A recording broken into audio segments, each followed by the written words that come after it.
Bonjour à toutes et à tous, votre actu condensé de la semaine, c'est tout de suite dans PA l'Hebdo.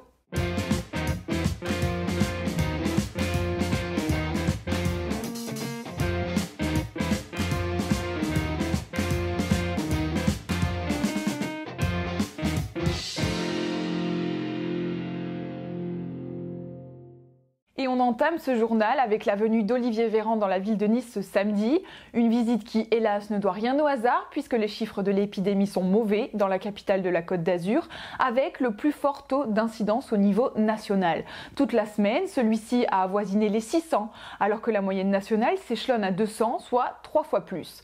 Malgré l'ensemble des mesures adoptées sur le territoire, la tension dans les hôpitaux est toujours plus importante et les soignants accumulent la fatigue. Les Niçois, d'ailleurs, attendent beaucoup de ces annonces.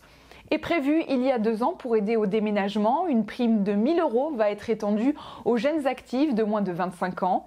Pour en bénéficier, vous devez gagner moins de 1 400 € net par mois ou bien être alternant. Les jeunes sont particulièrement exposés à la crise économique. 36% des étudiants ayant une activité salariée ont perdu leur job. Peu ont bénéficié du chômage partiel et, selon un sondage Ipsos, un tiers a des difficultés à payer son loyer. Pour eux, comme pour les jeunes actifs, la prime sera la bienvenue. Et lui œuvre pour les enfants malades. René Molinès, président de l'association Adrien, construit actuellement un centre de vacances pour les enfants malades. Seulement voilà, il comptait sur l'exonération de la taxe d'aménagement d'un montant de 75 000 € pour mener à bien son projet. Reportage de la rédaction, regardez. Sur la commune de Pégomas, les travaux de la maison d'Adrien peinent à avancer. Il y a quelques mois, René Molinès avait effectué une demande d'exonération de la taxe d'aménagement. Seulement le courrier reçu des finances publiques cette semaine lui demande de s'acquitter de la somme en question. Une réponse défavorable qui compromet le projet. Cette taxe me coupe les jambes. La crise sanitaire, on ne peut pas travailler, on ne peut pas faire d'événements, on va dire, avec les soirées, les lotos, les vides-greniers qui nous ramènent de l'argent pour l'association Adrien et surtout, on va dire, qui permet de payer la société Star Bâtiment et notre maître d'œuvre aussi également, le coordinateur SSI, toutes ces personnes, il faut les payer et donc en ajoutant, on va dire, une difficulté supplémentaire, m'occasionne de vrais problèmes de survie de ce projet-là. La Société du bâtiment a pourtant déjà fait part de sa générosité. Dès le début du chantier, celle-ci a fait construire gratuitement la maison du gardien d'une valeur de 250 000 €. Pour son représentant, c'est un acte de solidarité. En fait, nous, on a gagné les enfants, cœur de les enfants. Et niveau dessous, on a de rien, on gagne rien. Et on a aidé même pour l'association aussi 250 000 € sur les travaux pour aider à sortir M. Molinès sur ce projet. Et pour continuer sur cet élan de soutien, c'est un avocat fiscaliste qui vole désormais à la rescousse de la maison d'Adrien. Intrigué par le refus d'obtention de l'exonération de la taxe d'aménagement, cet avocat se lance à cœur d'œuvre derrière René Molinès. Il y a des cas d'exonération qui sont prévus par la loi, par le Code général des impôts et le Code de l'urbanisme. Il y a des exonérations de plein droit, des exonérations facultatives. Et à défaut d'obtenir gain de cause sur ce terrain-là, il y a toujours ce qu'on appelle une demande gracieuse, entre guillemets au bon cœur de l'administration, qui peut lui permettre de nous donner raison, de nous accorder une annulation de ces taxes.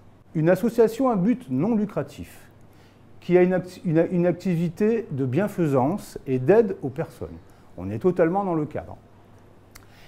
Est en droit de bénéficier de l'exonération totale de cette taxe.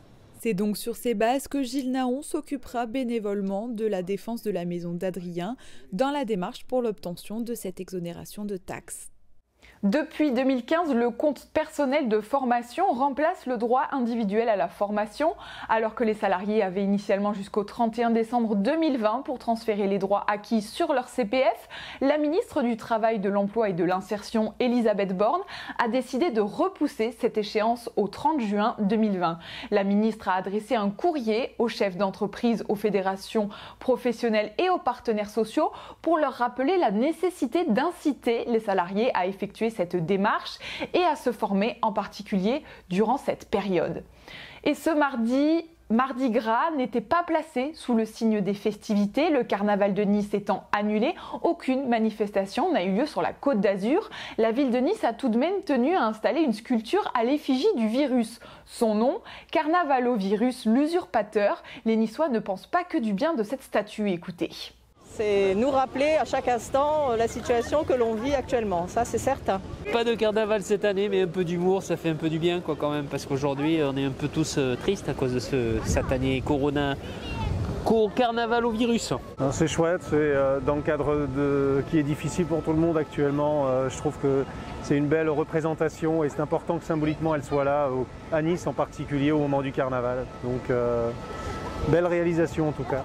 Franchement, je suis dubitatif. Ouais, je sais pas. C'est pas, ça m'interpelle pas quoi. Je cherche mais. C'est pas super joli mais c'est drôle. Enfin, c'est le but du carnaval, c'est de tourner les choses en ridicule, les sujets de l'année. Donc là, c'est plutôt pas mal, je trouve.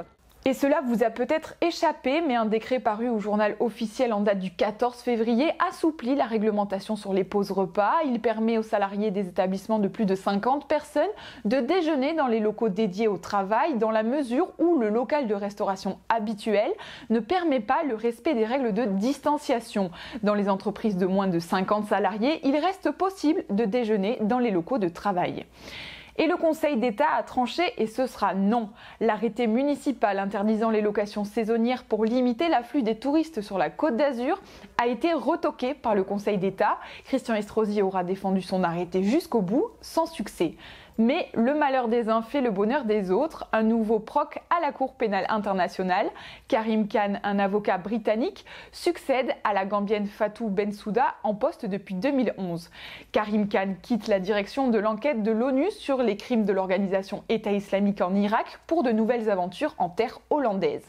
Seconde arrivée, plus proche de nous, Mario Draghi est à la tête du gouvernement italien depuis le 13 février. Prédécesseur de Christine Lagarde à la Banque centrale européenne, il va devoir se servir de son expérience pour lutter contre la dégradation des comptes de son pays. Pour cela, il possède actuellement 209 milliards de relance. Et direction la frontière monégasque, la préfecture assouplit les règles de contrôle sanitaire. Les personnes résidant à Monaco sont donc exemptées de l'obligation de présenter un examen PCR lors de l'entrée sur le territoire français pour les déplacements inférieurs à 24 heures. Même chose pour les déplacements des résidents des Alpes-Maritimes qui se rendent à Monaco. Et pour refermer ce journal, on prend de la hauteur, beaucoup de hauteur. C'est un petit pas de plus pour la connaissance scientifique. Le rover Persévérance a touché le sol martien, envoyant aussitôt quelques images et un tweet. Salut le monde, mon premier regard sur la maison qui sera la mienne pour toujours. Ce laboratoire, avec à son bord des appareillages français, part maintenant à la recherche de la vie sur la planète rouge. Espérons qu'il ne trouvera pas des masques anti-Covid abandonnés en pleine nature. Et c'est ainsi que s'achève votre journal. Merci de votre écoute. Je vous dis à la semaine prochaine.